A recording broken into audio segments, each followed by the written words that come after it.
Hey everybody, you may be tired of hearing me ramble on about weight hangers, but this, I promise, is going to be the very best one of them all, and possibly the last one.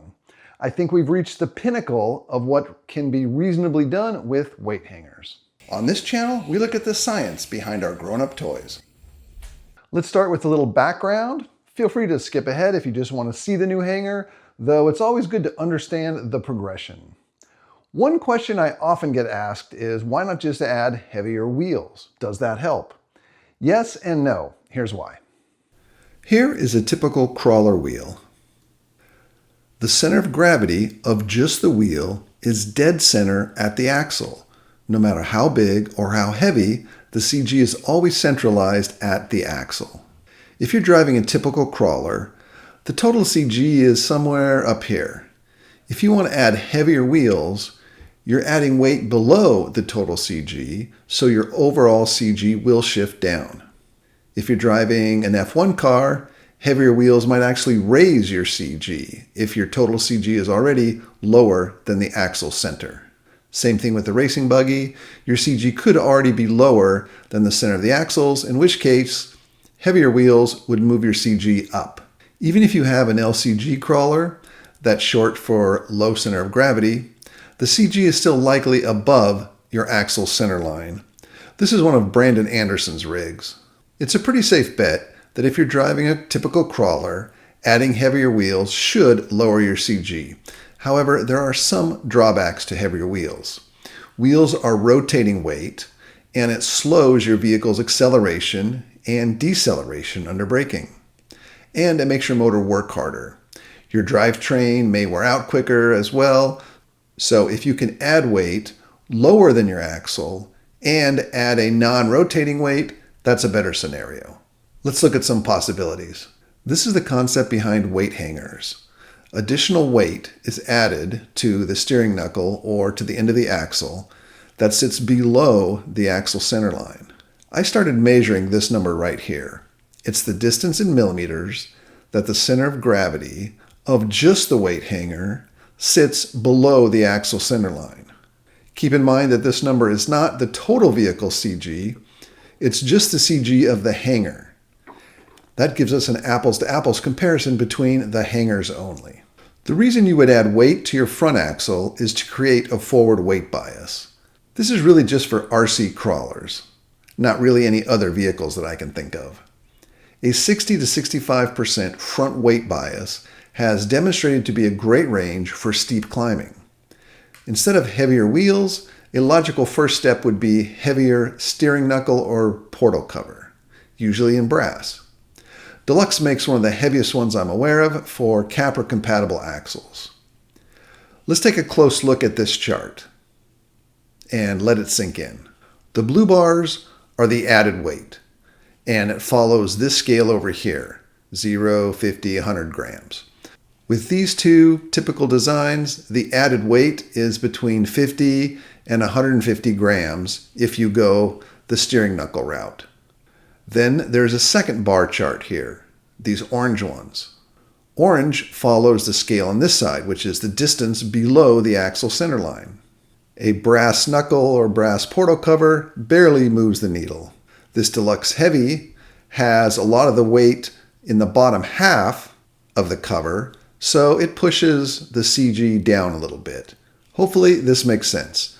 The blue bars are the added weight along this scale, and the orange bars are the distance below the axle center line along this scale. On this chart, higher is always better. Now let's look at the classic Dlux loaded dice form factor. These only fit in drop center wheels where the weights sit inside and lower than the bead locks. They used to be glue-on only, but this year they released a bolted beadlock version. These hangers come in 3 different materials, plastic, brass, and aluminum, and they all have up to 8 tungsten slugs that are plugged in. And if you take a look at this chart, you'll see the weight goes up and up. Brass is heavier than aluminum, is heavier than plastic. So the total weight of each of these 3 designs goes up and up. However, the center of gravity number gets worse. It goes down.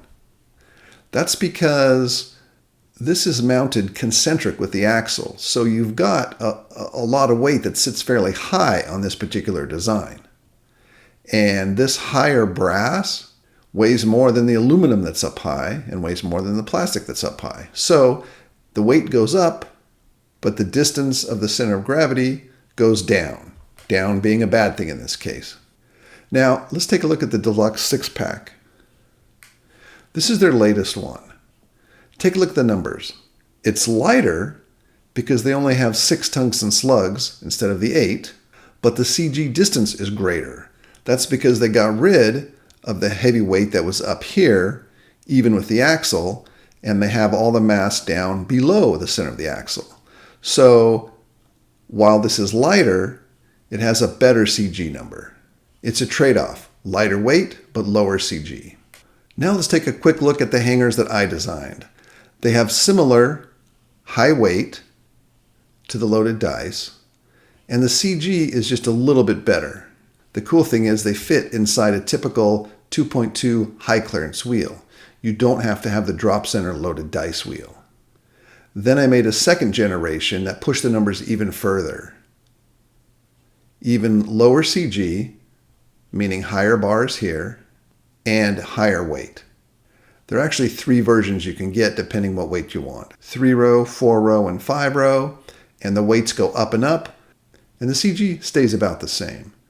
And it's the best CG out of everything, except for this Dlux 6-pack. That still has the best CG, but the weight's not very high. So if you need more weight, you might want to go with this 4-row or this 5-row. It gets you a great center of gravity number with a lot more weight. Again, this Dlux 6-pack improves on the center of gravity at the expense of total overall weight. It's one of the lightest hangers on this chart.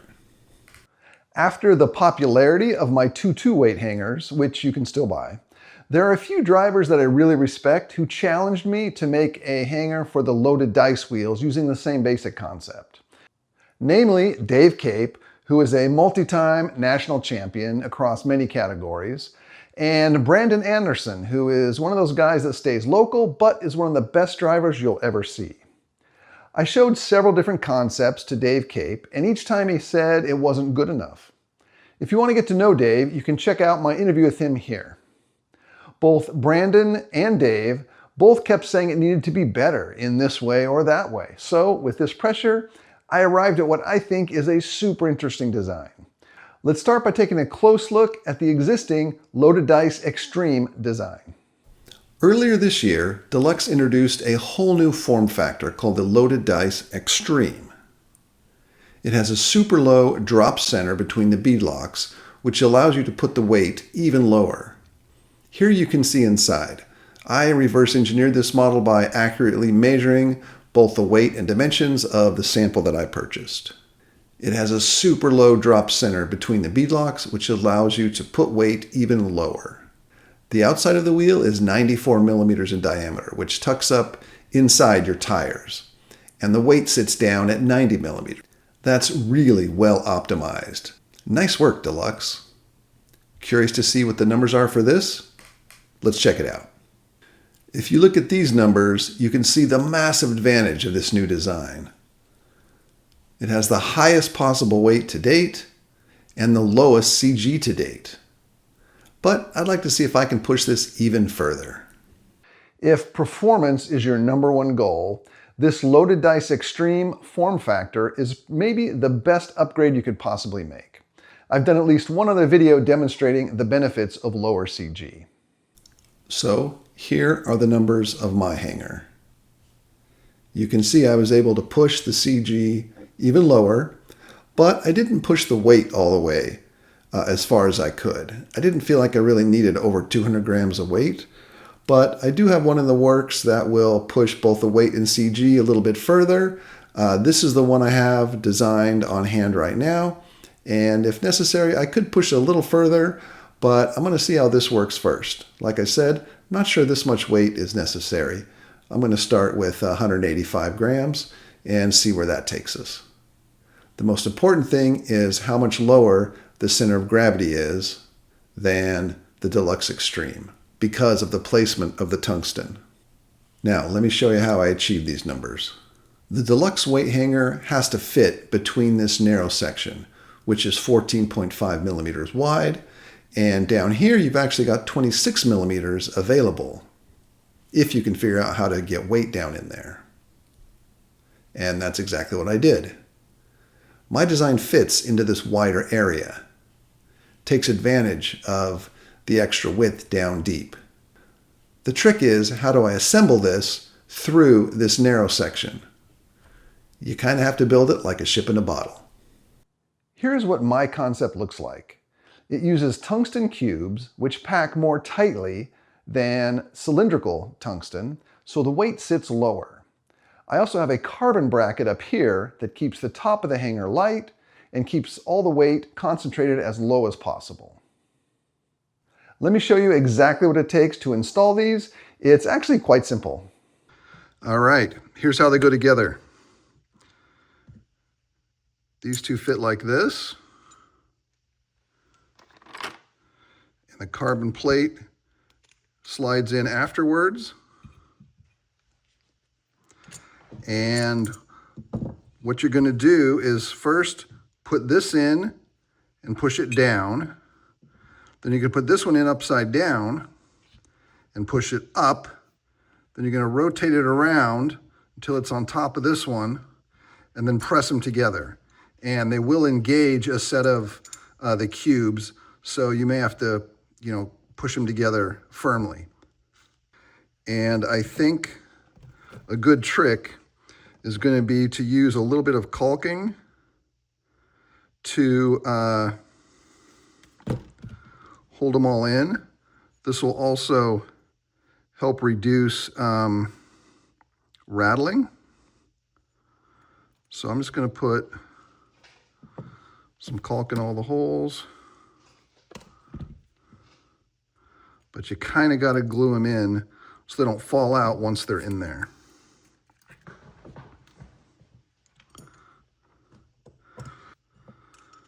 Some of the holes will be tight.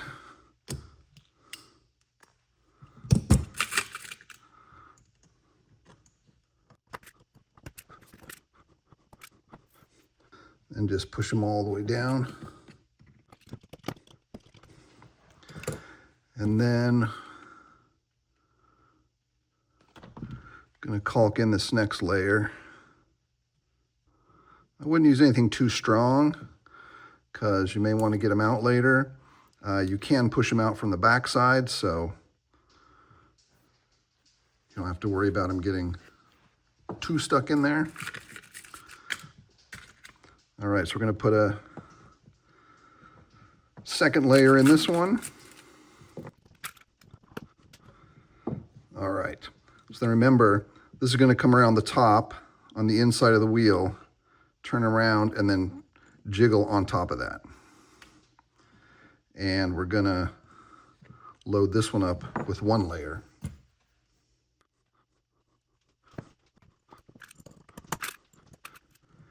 And we also need to do this so these stay in when it's upside down.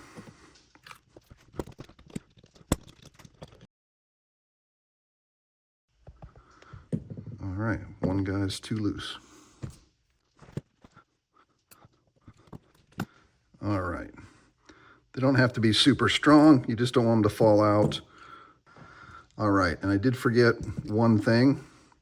I don't think you can get this in with this last guy in. So you got to take that one out to slide it in and then put him back in. This is very finely tuned and optimized. All right, so then you drop it in there. Then we're going to take this one upside down and put in this side. All right, and then what you've got to do is lift this one all the way up into this channel.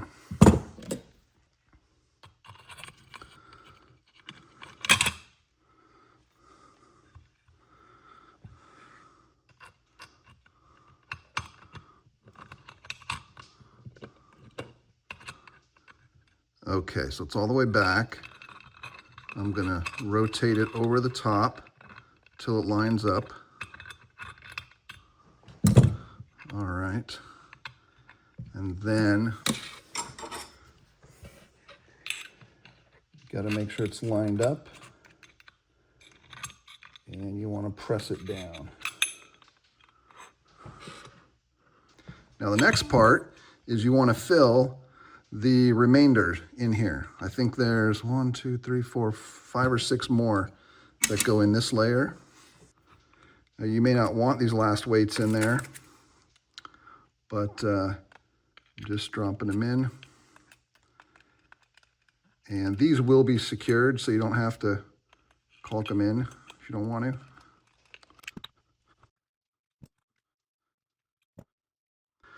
It might be smart to get a screw in here to hold these together, just so they don't accidentally come apart while we're fiddling with them.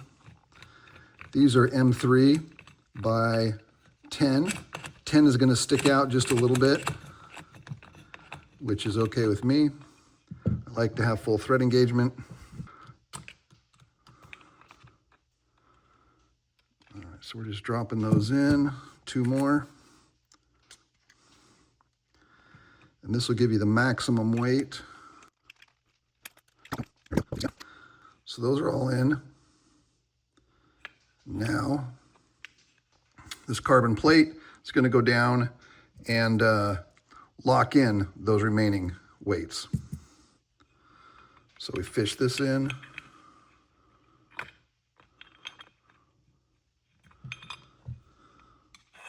I'll probably leave that one bolt in until I get this one in.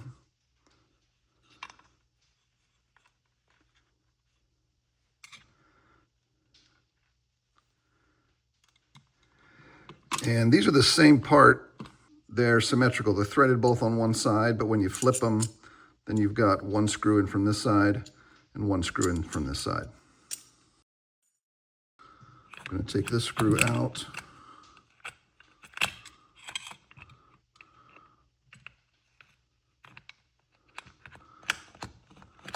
I don't want to tip it down too much.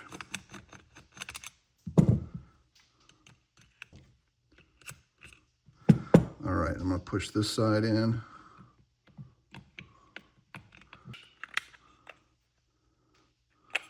Slide right in. Then put a second bolt here. The threads are quite strong, just don't over tighten it. Put a 10 or 12 millimeter bolt in here, flathead kind so it's flush. And there you go. So the next tricky part is getting this shimmed properly. This has got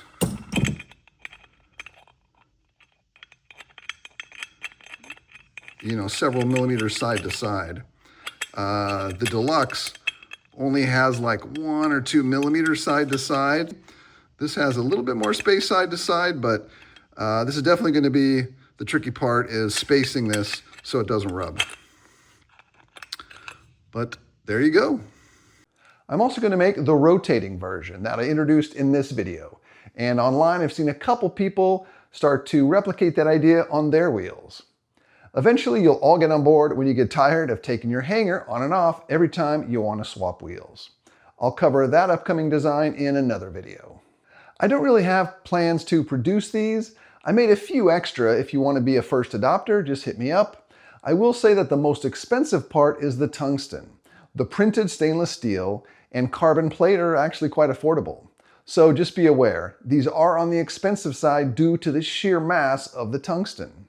The total mass in the Dlux hanger is about 60% tungsten, whereas in this design, tungsten accounts for nearly 80% of the total. If there's enough interest, yeah, I can make a small production. Just let me know.